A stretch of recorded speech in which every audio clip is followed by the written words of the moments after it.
Afronation have now announced that okay, you can keep your tickets for next year. Of course, Corona happened and a lot of events have had to be cancelled. There's been some points about this is why I don't like black businesses. One person doesn't represent the whole of black people. Problem now is that the person has merged with the brand, so it was inevitable that familiarity was going to come out.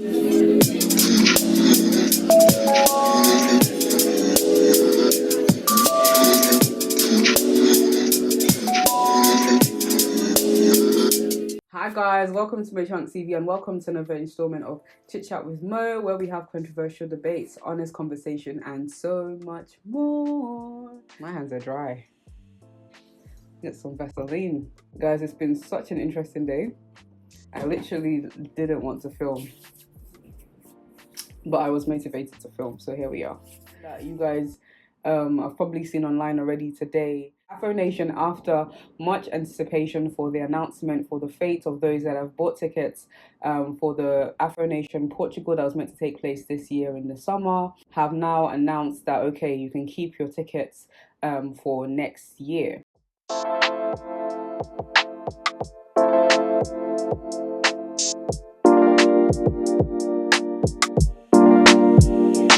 And there's been a lot of outrage at not just Afronation the brand, but also someone who has become essentially the face of the brand, and that's Smade, someone who is very well known for putting on all or most of the Afro-esque events that take place in the UK. He brings a lot of artists from Nigeria, Ghana, wherever it may be, the motherland, brings them to the UK, puts on shows for them, and we have a good time. So Smade is very well known for putting on great events.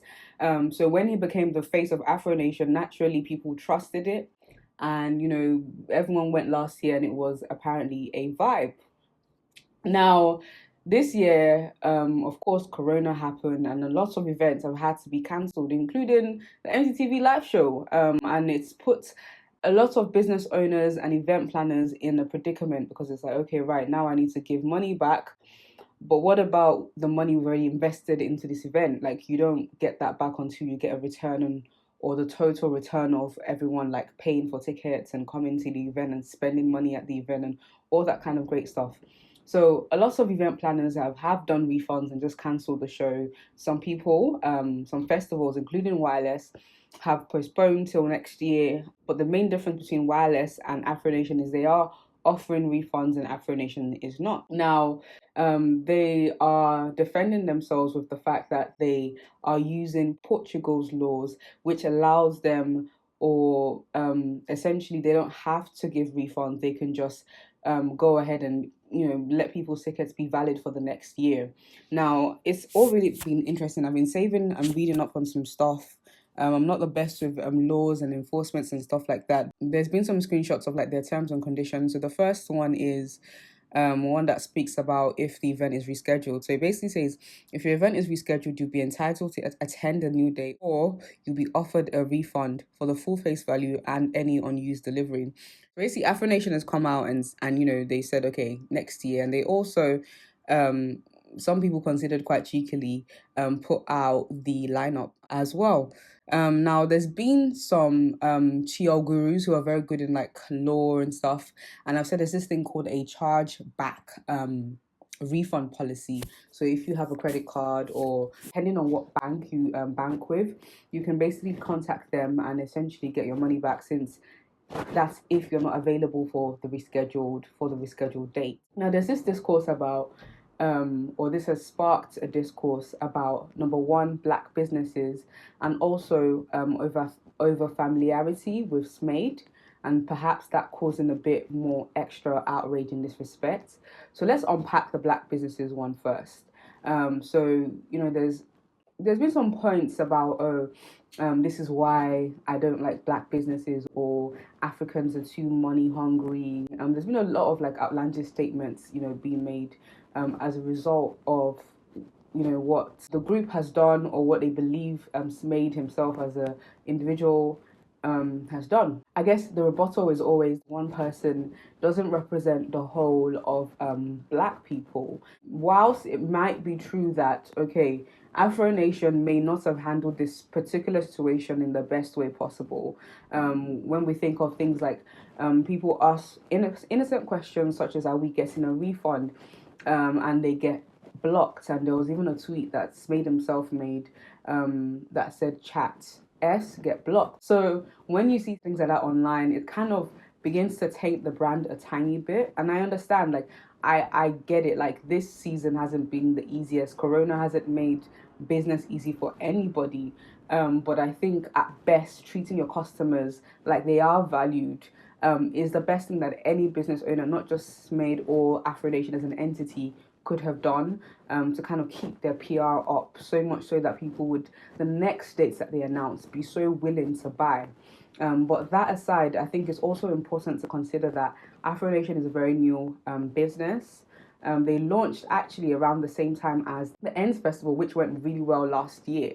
But funny enough, and I was saying this to a friend, I find it really like mind blowing that the Ends Festival decided they wanted to regroup and they didn't want to have another festival this year. They said they would have one next year. So they literally, as a group, dodged the massive bullet of Corona. These festivals are not cheap to put on, and I have a feeling, in fact, without a doubt, I know that Afronation has already spent and invested so much money that they were hoping for a return on, and that's probably why they can't give refunds back. Perhaps it's because they are a really small business compared to like the wirelesses that have had, you know, some of them may have insurance. You never know. Afronation may not be insured in that regard. So this is probably actually the best thing that they can do. Some people are attributing it to greed and they're not giving the money out because they don't want to.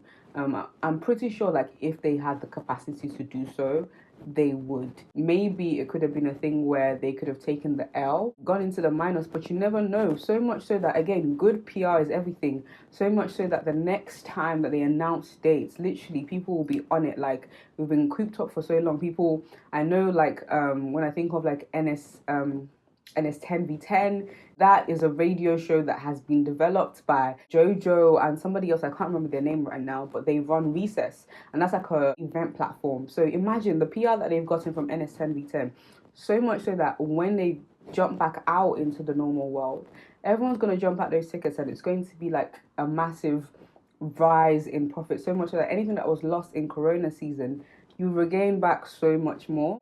I do understand that it was probably a very difficult decision for them to make. And then let's unpack this over familiarity with like black business owners and maybe just Smade himself. I guess because Smade has made himself, or we've made him, it depends on which angle you're looking at it. Both the audience and Smade himself, I believe, have made him the face of Afronation. He's not the only one that's involved in Afronation. He's not the only one that runs Afronation, but because he's the most popular guy and he has been interacting with people online, both good and bad.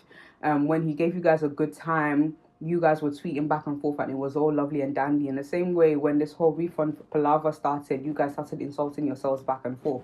So there have been responses from him as a personal account on behalf of Afronation. So it was inevitable that familiarity was going to come out. When we compare it to things like wireless, I don't know who the face of wireless is. You might know, but I don't think it's a well-known fact. So when people were maybe asking wireless, why have we not gotten our refunds? They weren't asking a specific man. They were mentioning somebody or mentioning wireless as an organization. But the problem now is that the person has merged with the brand when it comes to Afronation. So I guess there is always going to be that over familiarity with, oh, we are on the same plane, we are on the same level. And you know the common phrase, over familiarity, it breeds disrespect. And I think I get it. Like, I get that, okay, Afronation and or Smade haven't particularly been nice as well about how they've sometimes responded to people. But I also think that there is like this extra level of rudeness that people have used when approaching or mentioning Smade and Afronation. I think you can definitely express your displeasure about something without being insultive. When it came to us, we sent out an email, and I'm not saying like we're a big festival. We're about to have our first live show this year, April the 13th. and that obviously couldn't happen. So we sent out a mass email saying, okay, guys, you can either hold on to your tickets, or when it's ready, when it's time, we'll set out a new date. And if you want a refund, you can have it. So, and why did I even mention that? I've just lost my train of thought. Why did I mention that? Maybe it's still burning me. I think what I was trying to say was that communication is key. And another thing that people have an issue with Afronation about is that they didn't communicate. I guess they were regrouping, and to be fair, Wireless was quiet for a long time as well. Let's not front. But I think there has been that over familiarity in a sense of oh yeah, now I realize why I mentioned that, because those that approached us for a refund also said, hey guys, how are you, hope you're keeping well and safe, well wishes, and they said, oh, I'm not able to make it, or I would like, just very like polite. So I think as much as we want to say all black businesses, I think we also need to just be mindful of how we approach businesses, and not just black businesses and not just black people. Mind how we sometimes approach these businesses when we have discrepancies, when we have displeasures, things that we're not happy about. Because the things that I've seen on the timeline, I'm not gonna lie, they're rude, and of course, like if you fight fire, the person's gonna come back with fire as well. We Niger people are okay sometimes, so I'm not even surprised that you saw things like chat S get blocked. So I think it's just been a both ways thing, in a sense of, okay, perhaps they could have handled it better, but it's not as a result of them being a black business. It's just in this particular scenario, that's how things have panned out. They are still very new to it. Again, we can be gracious in that department. But I understand the outrage and the anger. But I also believe there is a level of over-familiarity with the brand. I'm not saying that's the only reason why they've been kind of gunned down, but I would say it's the over-familiarity is definitely a part of it. Of course, lack of communication. Of course, the rudeness. Of course, the delayed anticipation for the final announcement, just to tell us again that there will be no refunds. Of course, all those things, customer service has not been great, but I also do believe there is that level of over familiarity with not just Afronation as a brand, but also Smade, because he is the face of the brand, and we know and we attribute and associate him immediately with Afronation, even though he's not the only one involved. But you guys let me know what you think about that.